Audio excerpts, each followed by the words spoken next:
Raila Odinga has personified the face of opposition politics in this country. Why should Raila Odinga be in the opposition? Hang on a minute.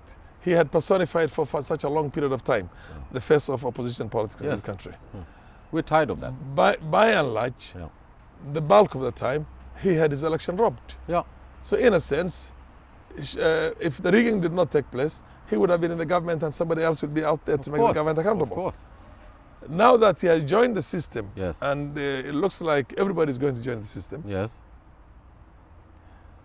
isn't it a situation in which, in the opinion of many radical reformists who all along felt that these were just the same people, same dynasties that were basically,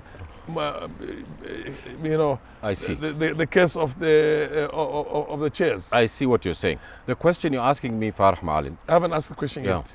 You wait for the question. Okay. This is just a game. Isn't it also a kind of a blessing in disguise? A piece of luck that has found its way into the Kenyan political discourse, in which all the people who represented everything that was awful about this country since its independence can be in one basket, and then you can have a genuine progressive people coming right now from the working class, the academics, the scholars, the Wanjikus and the Odiambos and the Mohammeds and the Abdis of this world.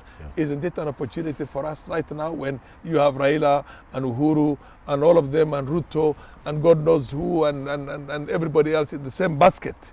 Then there is going to be an opportunity for a genuine reformist to come into the face of the political discourse in this country. You're probably right, Farah. And you're much more seasoned, a much more experienced politician than I am. But my view is that we ought to ask, what is the history of governments of national unity since 1945 across the world?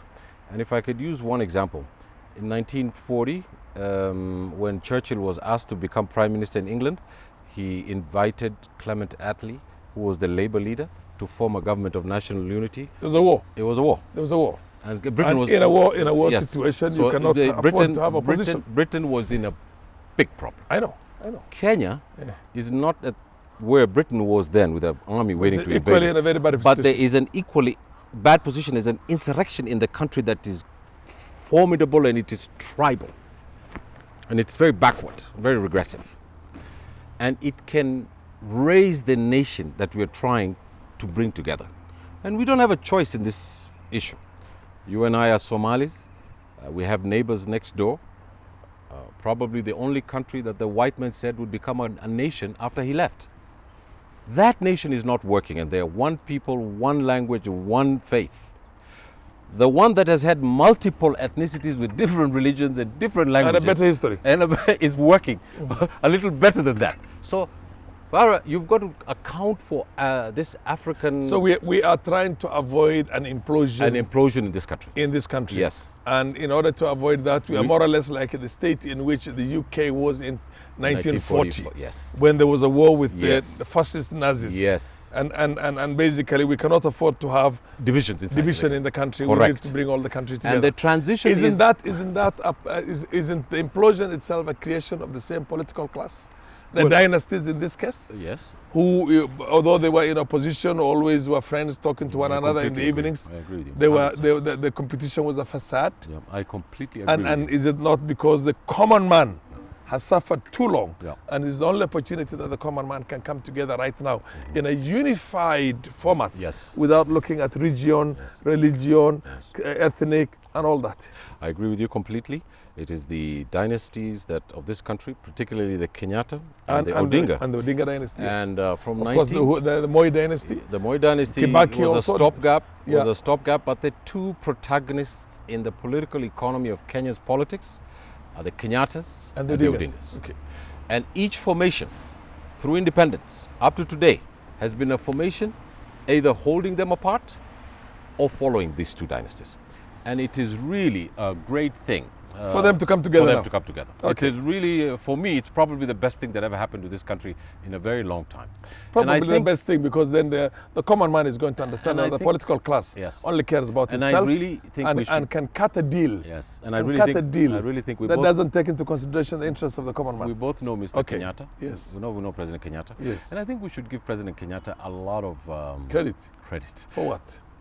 because he was the younger man, and he reached out to the former prime minister. He reached And out to the older man. He reached out to the older man, and he But showed. they got us where we are now. He showed magnanimity. He showed- and that is he got us where yes, we are. No, not only him. The prime minister, of course, you No, couldn't. no, no. couldn't The walk prime without minister him. had no role in the country having a debt that is 3 times what it was only 7 years ago. Yes, but We're broke now. Yes, we're broke. Yes. And there's 2 ways to run the economy: either to go into debt, Farah Maalim, or to spend. It's a supply or demand. Kenya was broke. I completely agree with you that we have overborrowed. Every Kenyan agrees with that. And that money cannot be shown. You can't show a And there lot are for it. problems, there are huge problems with where that money is. Corruption, graft, corruption and stealing. graft. But this handshake, Why do we blame only number 2? Why don't we blame number 1 also in addition to it? Because I he was think the there. buck stops with the president. Yeah. I think the deputy president works for the president. Yes. And the good thing about it is that President Kenyatta is reached out to the former prime minister, and people are going to the courts and are going to jail over massive corruption in this country. People who are untouchable, governors are going. The Well, so finance far- minister was put in front of a court with a chicken thief. I mean, if there's So far- a symbolism so far- of what's going on in this country. So